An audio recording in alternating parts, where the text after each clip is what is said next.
استقبال حار حظي به المنتخب الجزائري عند وصوله إلى مطار مارسيليا تحسبا لتربص التحضيري لكأس إفريقيا. جمهور حماسي استقبل أبطال الجزائر وعلى رأسهم رابح سعدان الذي تبادل التحية مع الجالية والتي كانت حماسية جدا. شيء رائع وممتاز، خاصة وتشر خاصة باش واحد يفكر في يعني المستقبل تاع الجزائر. هذا اللي الناس كلهم موحدين وراء المنتخب الوطني، وشي جميل وان شاء الله خير المستقبل. المنتخب الوطني التحق بفندق لو جران بري بلو كاستولي الذي يبعد ب 65 كيلومتر عن مارسيليا في نفس الظهيرة.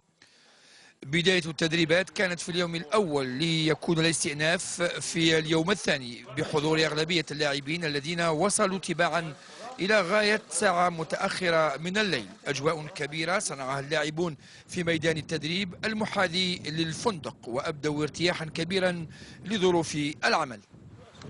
انتظرون يعني مقابلات يعني مهمين يعني اللي لازم كما نقولوا نكملوا في هذا الاجواء يعني الممتازه يعني اللي فوتناها من قبل.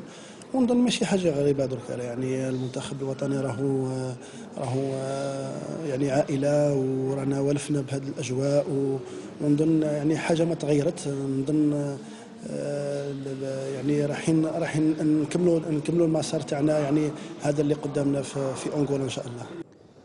المدرب رابح سعدان الذي أكد على أن المرحلة الأولى من التحضير هي للاسترجاع وحسب، بدا لنا على دراية تامة بأهداف هذا التربص.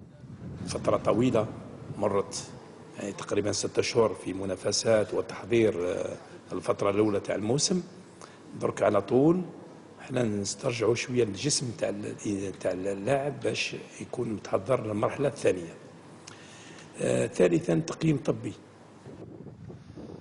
يبقى أن نشير أن بالحاج بوقرة ويبدأ سيلتحقون بالمجموعة بداية من مساء الفاتح من جانفي القادم، على أن تبدأ المرحلة الثانية من هذا التربص.